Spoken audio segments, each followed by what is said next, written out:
ini kita ngaji zuhud bukan maknanya kita tidak boleh kaya. Jangan salah paham. Jangan nanti diartikan oh berarti kita harus miskin aja lah. Bukan itu. Kita harus kaya kalau bisa. Tetapi di hati jangan ada rasa cinta. Kalau kita kaya dan kita bisa zuhud, maka kekayaan kita akan berimbas baik kepada orang lain. Sekarang karena banyak orang kaya tapi nggak menerapkan zuhud, maka kayanya untuk dirinya saja, nggak ada manfaat untuk tetangganya. Kaya untuk mereka aja yang nikmati, keluarga mereka aja. Padahal masih banyak lebih sama mereka, tapi tidak mengalir manfaat untuk orang lain. Kenapa? Karena tidak mengamalkan zuhud. Maka zuhud ini bukan ajaran untuk memiskinkan orang, bukan. Tapi zuhud ini ajaran supaya orang kaya bisa bermanfaat untuk orang miskin. Kalau zuhud ini diamalkan sama orang miskin, hidupnya akan tenang walaupun miskin. Dia akan bahagia walaupun miskin. Zuhud ini kalau diamalkan oleh orang kaya, maka kekayaannya akan mengalir manfaat untuk orang lain. Assalamualaikum warahmatullahi wabarakatuh. Alhamdulillahirabbil alamin wassalatu wassalamu ala sayyidina Muhammadin wa ala alihi wa sahbihi ajma'in, amma ba'du. Subhanaka la ilma lana illa ma 'allamtana innaka antal alimul hakim. Rabbi shrah li sadri wa yassir li amri wahlul 'uqdatam min lisani yafqahu qawli. Rabbi a'udzu bika min hamazati syayatin wa a'udzu bika rabbi ay yahdurun. Bapak Ibu yang dirahmati Allah, pertama-tama kita memuji Allah Subhanahu wa taala dan bersyukur terhadap nikmat yang Allah Subhanahu wa taala berikan kepada kita semua. Mudah-mudahan kita menjadi hamba yang pandai-pandai bersyukur terhadap nikmat yang Allah Subhanahu wa taala berikan. Termasuk cara kita bersyukur adalah menggunakan waktu yang Allah berikan di tempat yang Allah Subhanahu wa taala ridai. Termasuk tempat yang Allah ridai adalah tempat menuntut ilmu. Maka yang hadir kita malam ini adalah salah satu bentuk cara kita untuk bersyukur kepada Allah Subhanahu wa taala. Sambil kita duduk, kita lanjutkan pengajian kita. Masih ingat kemarin itu yang pertama kita masih perkenalan membahas tentang apa itu tastafi kan. Kemudian berlanjut kita ada membahas tentang masalah tauhid, ya kan? Sifat-sifat Allah, sifat yang wajib sama Allah. Walaupun kita sudah membahas masalah yang lain, masalah tauhid kalau nanti ada yang kurang paham boleh ditanyakan langsung. Kemudian kita juga sudah membahas masalah ilmu tasawuf, yaitu pertama masalah masih ingat masalah apa? Taubat. Kemudian yang kedua masalah qanaah. Betul. Masalah qanaah. Apa itu qanaah? Ridha dengan pemberian Allah yang sedikit. Dan untuk qanaah tidak bisa terjadi kecuali kita ada sifat zuhud. Zuhud belum kita bahas kan? Masih sekilas saja kemarin. Arti zuhud apa? Belum kita bahas ya? Belum kan? Zuhud itu artinya tidak mencintai dunia. Arti zuhud tidak senang sama dunia. Macam pakaian yang kebutuhan itu bukan dunia. Kita perlu pakaian untuk nutup aurat kan? Maka nggak boleh kita benci pakaian. Cuman kita sholat. Jadi pakaian itu perlu. Yang dunia yang mana juga? Yang dunia pakaian yang berlebihan, yang mewah-mewah, yang mahal-mahal, yang menurut level kita itu nggak perlu. Itu dunia namanya. Kemudian makanan yang kita perlukan seberapa kita perlukan, beras, kemudian minyak dan sebagainya, itu bukan dunia, itu kebutuhan. Tapi makanan yang bermewah-mewah, yang bermegah-megah, yang bersedap-sedap dan sebagainya, itu termasuk dunia. Kendaraan, kita perlu kendaraan, kereta, mobil perlu. Kalau memang itu kebutuhan, itu bukan dunia. Tapi kita miliki kendaraan lebih daripada kebutuhan, lebih daripada yang kita hajat, itu dunia namanya. Nah, termasuk sandal misalnya. Sandal kita perlu berapa biji sandal. Maka kita beli banyak-banyak sandal untuk naruh, itu dunia. Ya, jilbab berapa kita perlu, maka beli yang banyak-banyak simpan, itu dunia. Rumah kita berapa perlu besar rumah, berapa kamar dengan kebutuhan kita, misalnya anak kita berapa orang, berapa kamar perlu. Nah, itu bukan dunia. Yang keperluan bukan dunia, tapi yang melebihi dari keperluan itu namanya dunia. Maka malam ini kita ingin mengingatkan kepada kita, mari kita bersifat dengan sifat zuhud. Apa makna zuhud? Tidak mencintai dunia. Apa dunia? Yang tadi disebutkan. Nah, ya, harta benda, pakaian, rumah, makanan yang melebihi daripada kadar yang kita butuhkan, itulah dunia. Atau bisa juga begini pengertiannya, sesuatu yang kita miliki yang tidak ada manfaat untuk setelah kita mati. Nah, kita ada uang nih, uang kita banyak.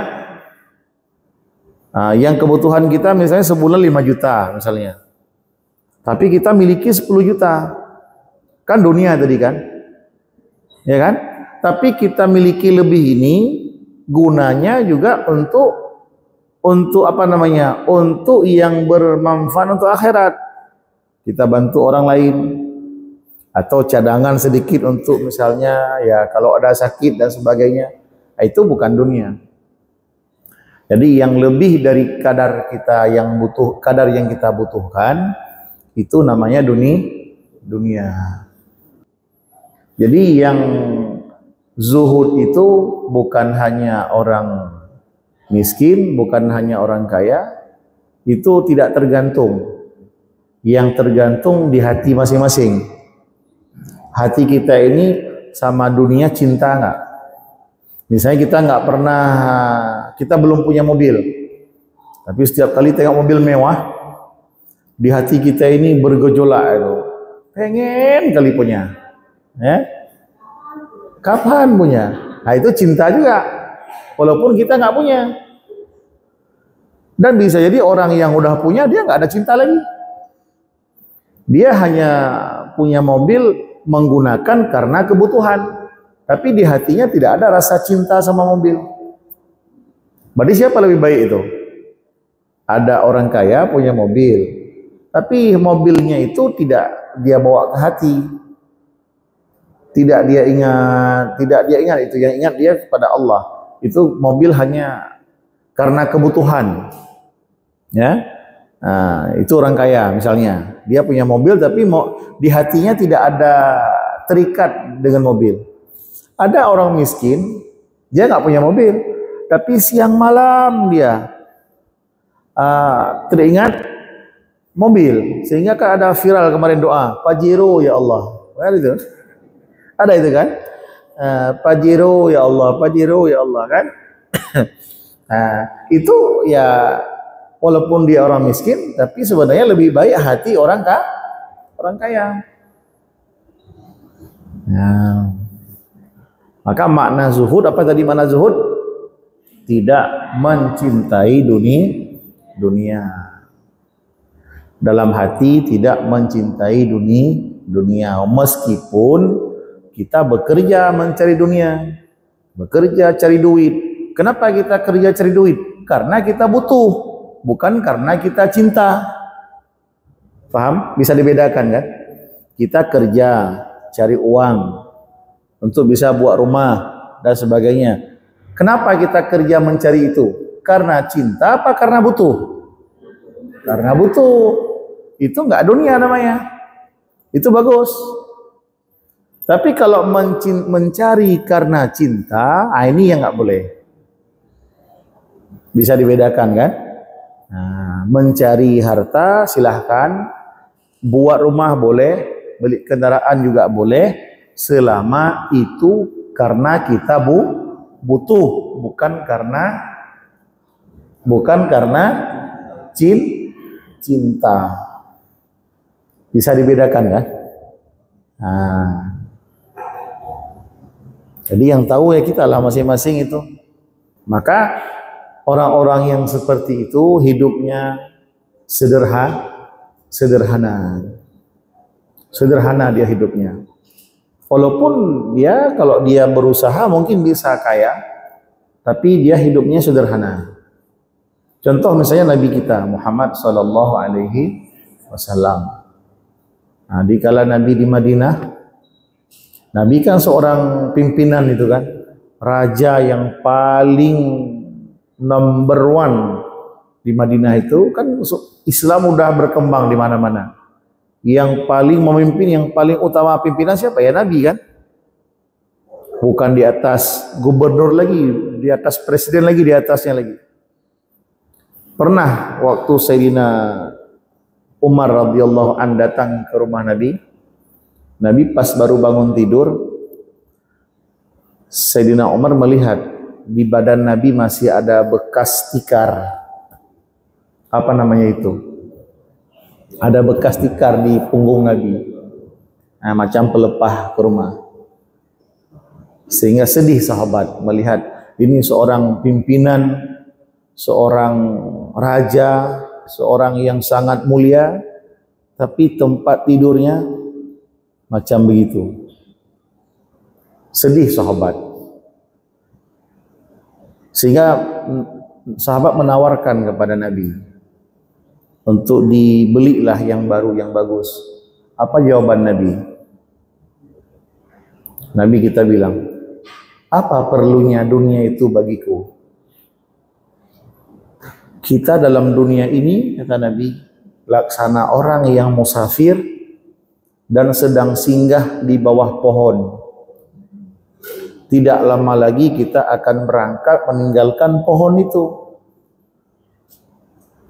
Jadi kita dalam dunia ini umpama orang yang singgah sebentar di bawah pohon. Tidak lama lagi kita akan berangkat.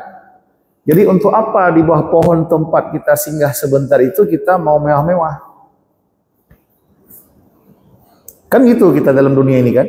Kita kan musafir ini, berangkat dari alam rahim, alam dunia, nanti alam kubur. Kan kita singgah di dunia ini. Sehingga Nabi tidak menerima itu, diberikan yang mewah, tidak mau. Nabi kita hidupnya paling sederhana.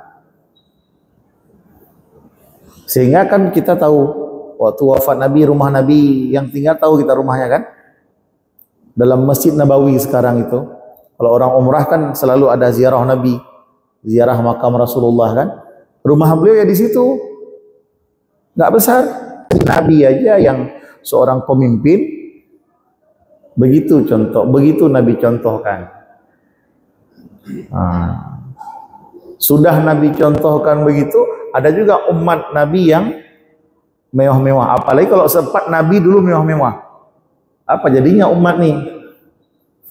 Ya kan? Nah, begitulah para dicontohkan sama Nabi dulu. Dan bukan Nabi miskin.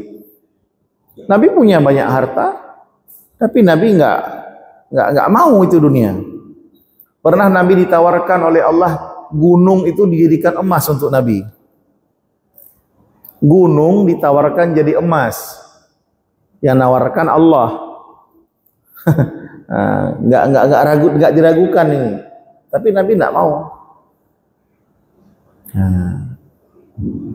Kalaupun ada sama Nabi itu harta, maka tidak lebih 3 hari itu dah habis Nabi bagi-bagi untuk orang lain. Nah, padahal Nabi kan seorang pemimpin. Nah, maka bagi pelajaran bagi kita agar tidak boleh berkecil hati dikala kita tidak mendapatkan kehidupan yang mewah. Bahkan beruntung kita bisa hidup seperti sederhananya hidup. Bahkan kalau Nabi sangat sederhana lagi. Dan ini dicontohkan sama anak-anak Nabi, cucu-cucu Nabi. Salah satu cucunya Nabi punya anak yang perempuan, Fatimah, ya kan? Fatimah punya anak Hasan Hussein, ya kan? Salah satunya Hasan. Hasan punya anak Ali Zainal Abidin. Ini terkenal ini, Ali Zainal Abidin. Ini cucu Sayyidina Ali. Berarti anak daripada cucu Nabi. Namanya siapa? Ali Zainal Abidin. Beliau diberikan gelar Sajjad, ahli sujud. Sujudnya luar biasa. Itu beliau dalam sehari tidak kurang salatnya 1000 rakaat. Ali Zainal Abidin tidak kurang salatnya sehari 1000 rakaat. Kita berapa rakaat? Dan Ali Zainal Abidin di samping ibadahnya itu sangat diakui oleh orang yang sehidup pada masanya melihat langsung, dan juga beliau orang yang paling zuhud terhadap dunia. Bukan nggak punya harta, tapi hartanya habis dibantu untuk orang lain. Beliau hanya meninggalkan sedikit untuk kebutuhan, untuk sekedar bisa menopang hidup. Kapan ketahuan bahwa Sayyidina Ali Zainal Abidin ini orang yang paling dermawan? Di Madinah itu dulu orang buka rumah udah ada makanan di depan rumah, nggak tahu siapa yang bawa. Ternyata baru ketahuan setelah wafat Ali Zainal Abidin, kok nggak ada lagi. Begitu wafat Ali Zainal Abidin, tidak ada lagi itu. Jadi apa maknanya? Kesimpulannya, beliau ada 100 rumah yang beliau tanggung sewaktu beliau masih hidup. Ada 100 rumah itu yang beliau tanggung nafkah.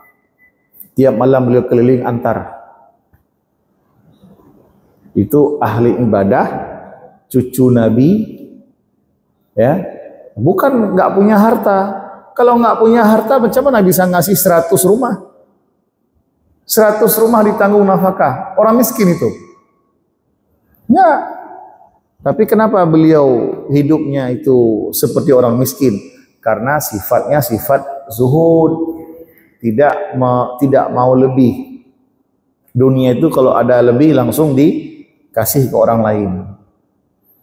Jadi kalau beginilah orang Islam hari ini mau bersikap, insya Allah nggak ada orang yang susah.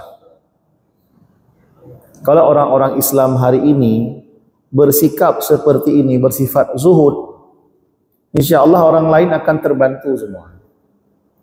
Jadi jangan disalahpahami, bukan makna zuhud ini kita nggak boleh kaya, kita nggak boleh bekerja, biar orang kafir aja yang kerja. Bukan begitu maknanya. Islam tidak mengajarkan kita itu harus orang miskin. Apalagi zaman sekarang kita nggak boleh kerja, nggak ada itu. Kita disuruh zuhud. Tidak tertutup kemungkinan kita kaya tapi zuhud. Boleh kaya tapi zuhud. Kalau orang kaya zuhud, maka kekayaannya akan mengalir manfaat untuk orang lain. Tapi kenapa sekarang orang Islam yang miskin nggak ada yang bantu? Kenapa? Padahal banyak orang Islam yang kaya. Karena orang kaya sekarang itu banyak yang loba. Banyak loba, mau untuk dirinya saja, tidak mau berbagi.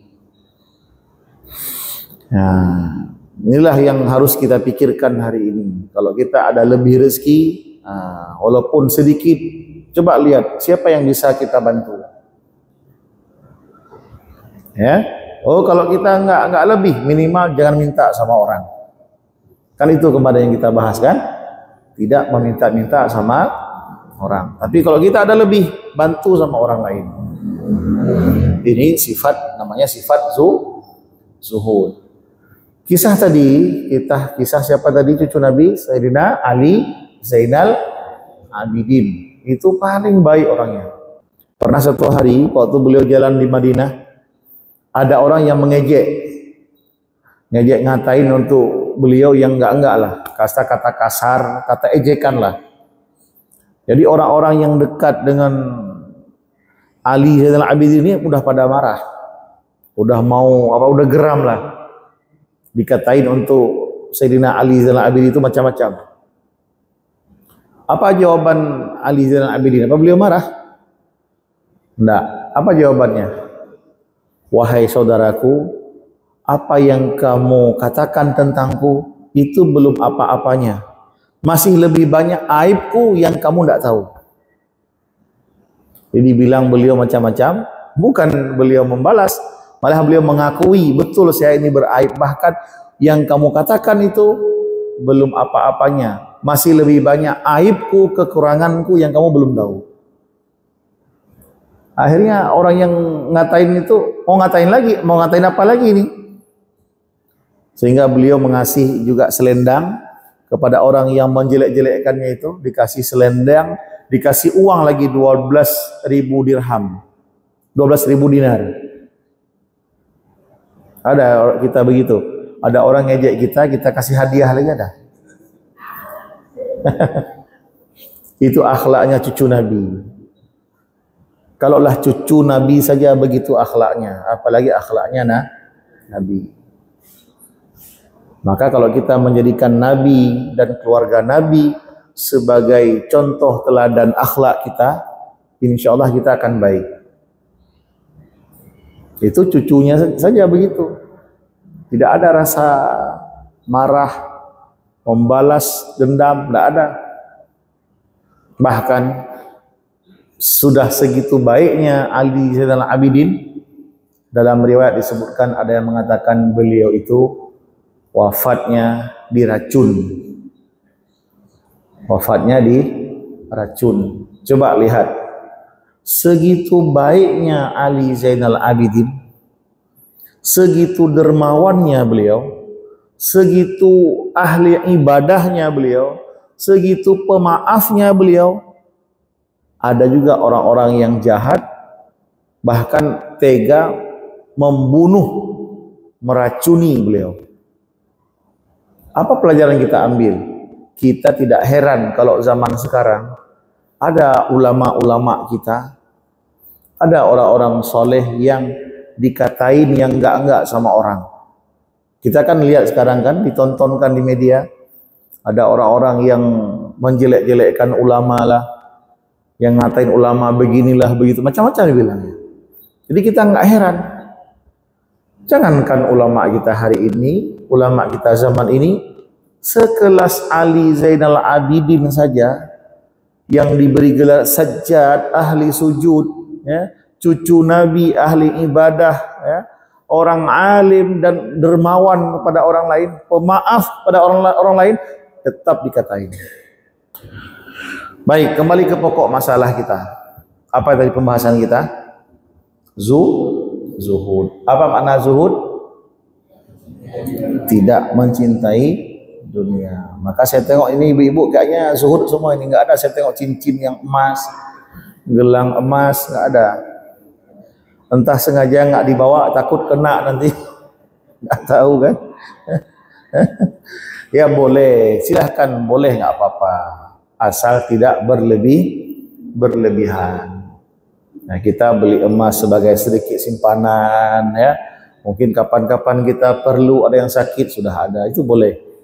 Asal tidak berlebihan, apalagi dalam hati ada rasa cinta sama emas. Boleh enggak dalam hati cinta sama emas? Hah? Emas mana dulu? Kalau sama emas yang ayah anak-anak bolehlah, ya kan? Ya. Tapi kalau emas yang kuning itu, nggak boleh. Tapi kalau emas putih atau emas hitam boleh. Yang nggak boleh emas kuning. Ya. Yang penting itu kita buang di hati dulu.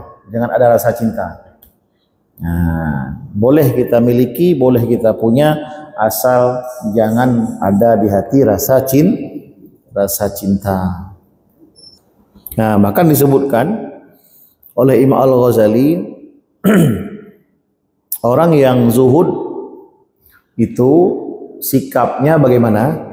Sikapnya alla yafraha bimawjudin wala yahzana ala mafqudin.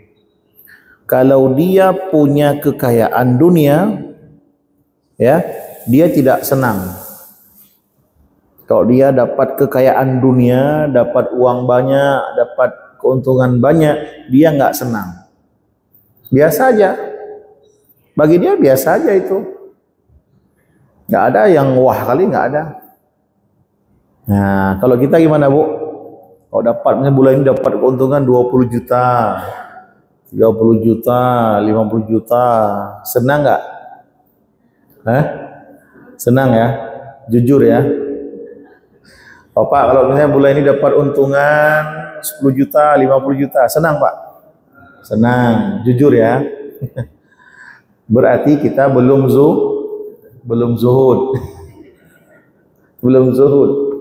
Kalau orang zuhud itu dapat keuntungan dunia, dapat uang banyak, dia nggak senang.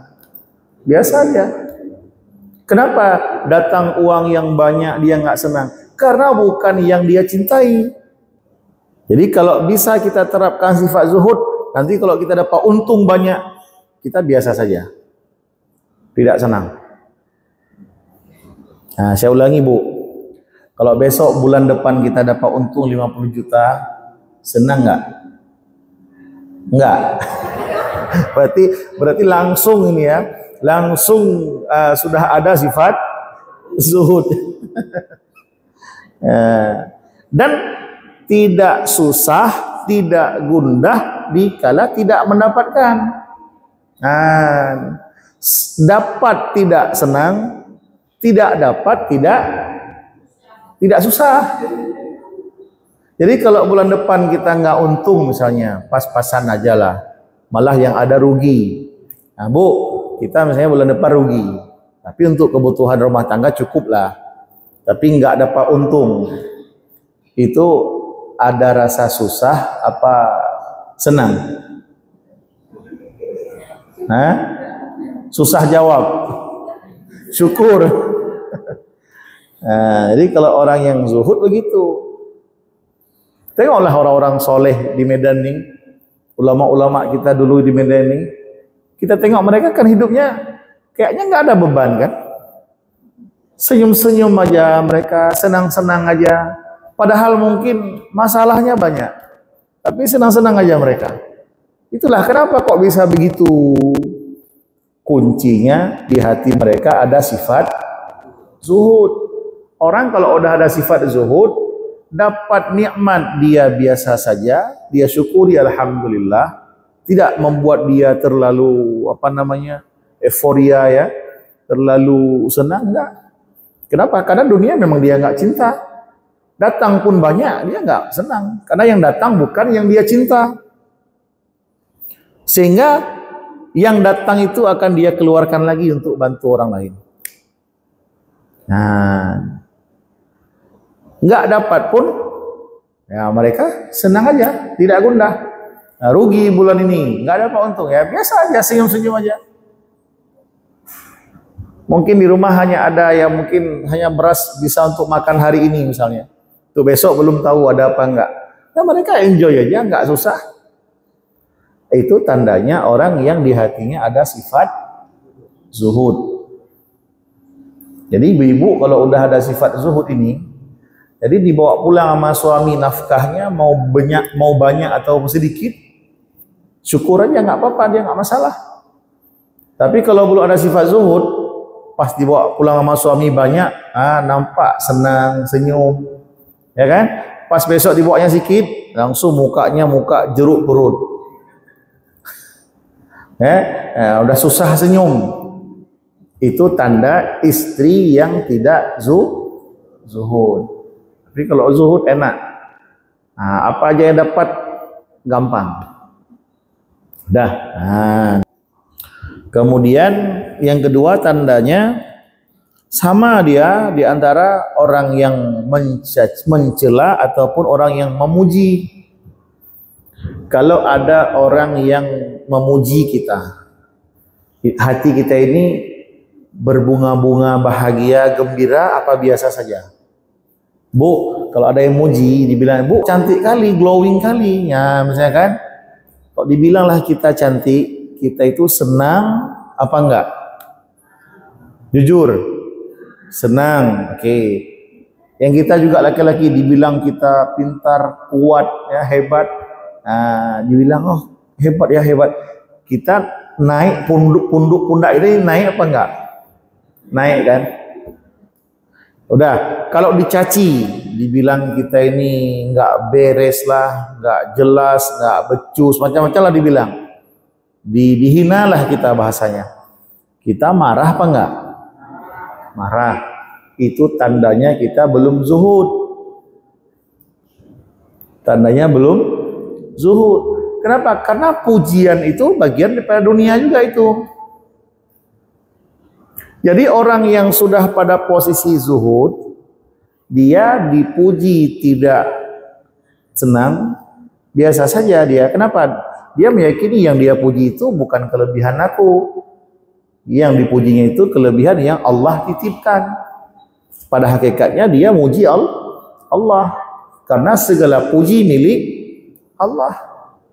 Jadi dia tidak merasa hebat.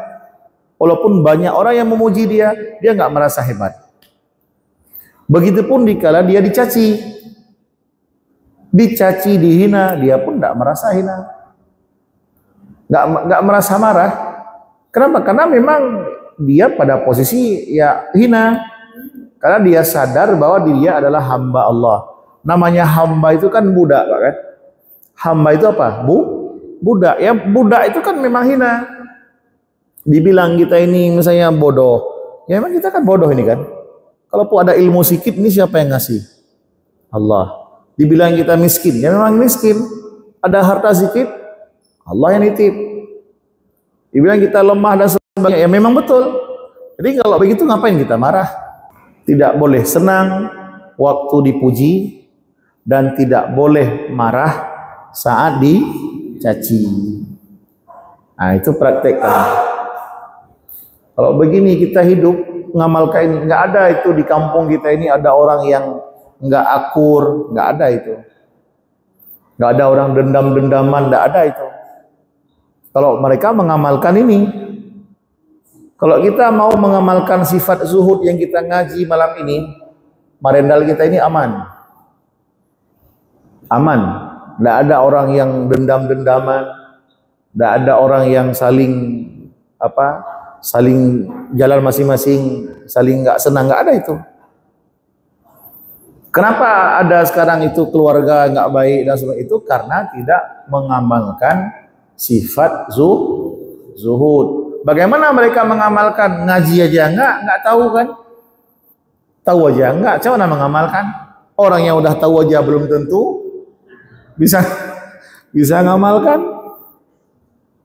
Apalagi yang nggak tahu. Tapi tetap untung kita yang udah tahu. Pelan-pelan kita coba terapkan. Tetap untung kita yang ngaji.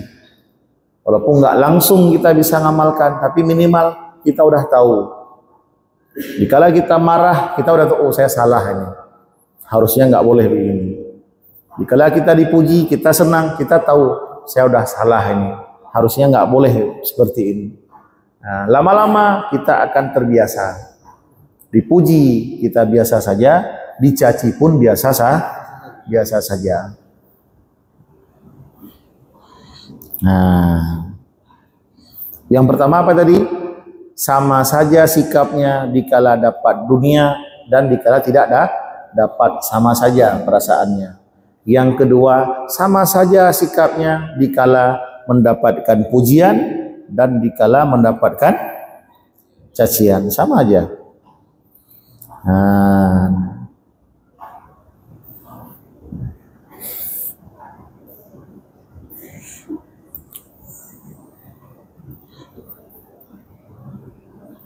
udah. Dan tanda yang ketiga, dia selalu berjinak-jinak dengan Allah. Dia sudah enggak terpengaruh dengan dunia tadi, dengan pujian, dengan cacian, ya, dengan datang dunia enggak datang, dia enggak terpengaruh. Jadi hati dia dengan siapa juga? Hati dia berjinak-jinak selalu dengan Allah. Dia ingat Allah, ibadah dia menikmati ibadah itu. Nah, jadi kalau kita belum bisa mengamalkan yang tadi, belum bisa kita mendapatkan lezat waktu beribadah. Udah. Kemudian orang yang cinta dunia itu diumpamakan orang yang sedang mabuk. Udah. Jadi kalau orang yang cinta dunia nanya sama kita, kayak mana ya cara supaya dekat dengan Allah? Mana jalannya? Kita tunjukkan jalannya. Itu sama saja. Tetap dia nggak bisa jalan di jalan yang kita tunjukkan itu. Nggak bisa. Kita bilang kalau kamu mau dekat sama Allah, jalannya itu dekat ke majelis taklim, datang ke Masjid Istiqlal, datang ke Masjid Al-Ihsan, misalnya kan, ke masjid-masjid yang lain, Asyakirin, datang ke masjid itu untuk dekat sama Allah. Sementara orang itu di hatinya ada rasa cinta sama dunia, maka jalan yang kita tunjukkan itu nggak ada guna. Walaupun dia datang tapi nggak ada guna. Kapan akan berguna? Dia harus tinggalkan dulu mabuk. Baru bisa berjalan kepada Allah, tinggalkan dulu mabuknya. Baru bisa normal jalannya. Maka kalau kita tengok ada orang ke masjid, nggak nyaman, nggak betah, di majelis taklim juga nggak nyaman, nggak enak, nggak betah. Mana bisa betah? Dia sedang mabuk. Sedang mabuk dia. Orang mabuk kan nggak tetap kan? Nah, maka orang yang dalam hatinya ada rasa cinta sama dunia itu umpama orang yang sedang mabuk. Mustahil dia bisa berjalan menuju Allah kalau dia tidak meninggalkan mabuknya itu. Kalau tidak meninggalkan cinta dunia. Jadi kalau kita pengen dekat dengan Allah, berjalan kepada Allah, tinggalkan cinta dunia. Tinggalkan sifat mencintai dunia. Tidak ada pilihan lain. Kita wajib untuk dekat dengan Allah. Taat kan? Wajib kita harus mendekat kepada Allah dengan taat dan ibadah. Berarti mau tidak mau kita harus meninggalkan, wajib meninggalkan sifat cinta dunia. Udah, ada pertanyaan? Nah, silahkan. Janji kita kan 8:30 kan, 8:30 kan? Nah, silahkan.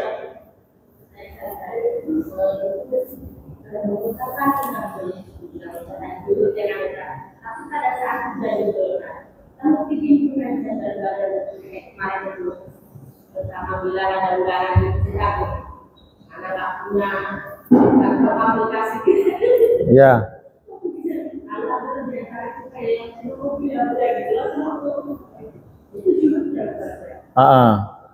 Itulah kemarin waktu kita buat acara di masjid kemarin di Medan ya. Ya. Maksudnya apa?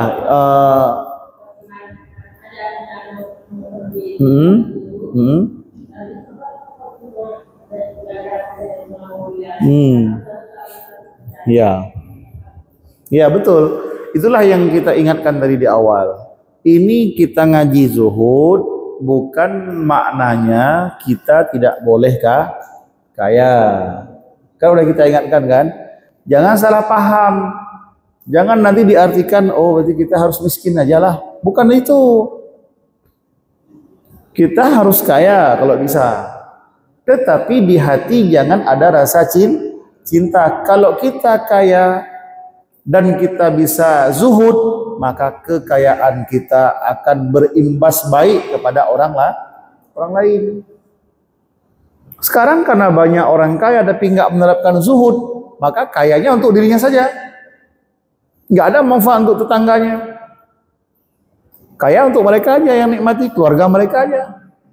Padahal masih banyak lebih sama mereka, tapi tidak mengalir manfaat untuk orang lain. Kenapa? Karena tidak mengamalkan zuhud. Maka zuhud ini bukan ajaran untuk memiskinkan orang, bukan. Tapi zuhud ini ajaran supaya orang kaya bisa bermanfaat untuk orang miskin. Ajaran zuhud ini supaya orang kaya bisa mengalir manfaat untuk orang miskin. Kalau enggak diamalkan zuhud, orang kaya akan menikmati kekayaan untuk dirinya saja. Nah, paham? Betul itu, kalau ada kita lah yang punya mobil kan, bisa manfaat untuk orang lain. Dan kata Nabi, ada sedekah yang sedikit mengalahkan sedekah yang banyak. Kalau umpama kita bilang sekarang ini, sedekah 10.000 itu bisa mengalahkan sedekah 1 juta.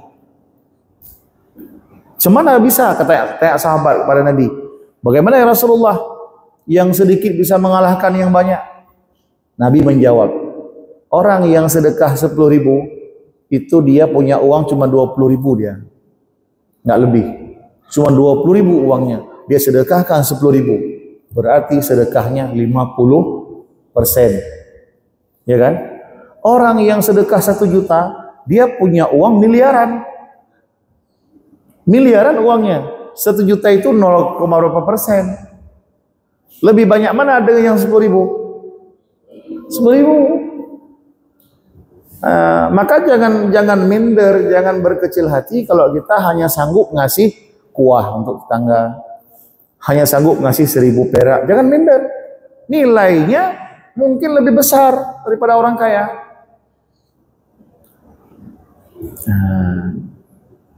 Udah. Jadi coba hidup kita berbagi. Khairun nas anfa'ulin nas. Sebaik-baik manusia adalah yang bermanfaat untuk manusia lain. Itu kuncinya. Hadis Nabi, khairun nas anfa'u linnas. Sebaik-baik orang yang ada manfaat untuk orang lain. Coba kita jadikan diri kita bermanfaat untuk orang. Apa yang bisa? Apa yang bisa kita berikan? Kita punya pikiran, kita punya tenaga, kita punya sedikit uang, apapun yang kita punya harus ada dalam hidup ini bermanfaat untuk orang lain. Itu aja kuncinya. Enak kita hidup kalau begitu. Yang kita pikirkan bukan hanya diri kita sendiri, tapi kita berpikir bagaimana untuk orang lain. Nah, maka akan tumbuhlah sifat gotong royong, saling membantu. Tapi kalau ini enggak kita amalkan, maka kita hidup akan masing-masing jalan sendiri-sendiri, nasib sendiri-sendiri, yang hidup akan semakin hidup, yang mati, yang lemas akan mati. Apa ini yang diharapkan oleh agama kita? Enggak. Nabi telah mengingatkan kepada kita harus bersatu. Al-Islam kal jasadil wahid. Orang Islam itu harus seperti tubuh yang satu. Dalam hadis yang lain, kal bunyan, seperti satu bangunan, yashuddu ba'duhu ba'dha, saling menguatkan. Apa yang bisa kita tolong, apa yang bisa kita bantu. Kalau zuhud ini diamalkan sama orang miskin, hidupnya akan tenang walaupun miskin. Dia akan bahagia walaupun miskin. Zuhud ini kalau diamalkan oleh orang kaya, maka kekayaannya akan mengalir manfaat untuk orang lain. Perlu nggak zuhud? Penting nggak zuhud ini? Penting.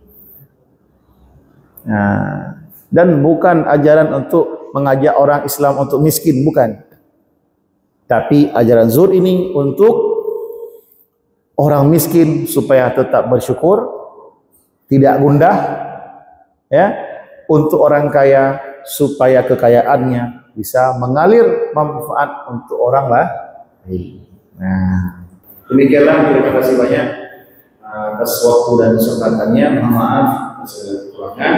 Allahul muwaffiq ila aqwamit thoriq. Assalamualaikum warahmatullahi wabarakatuh.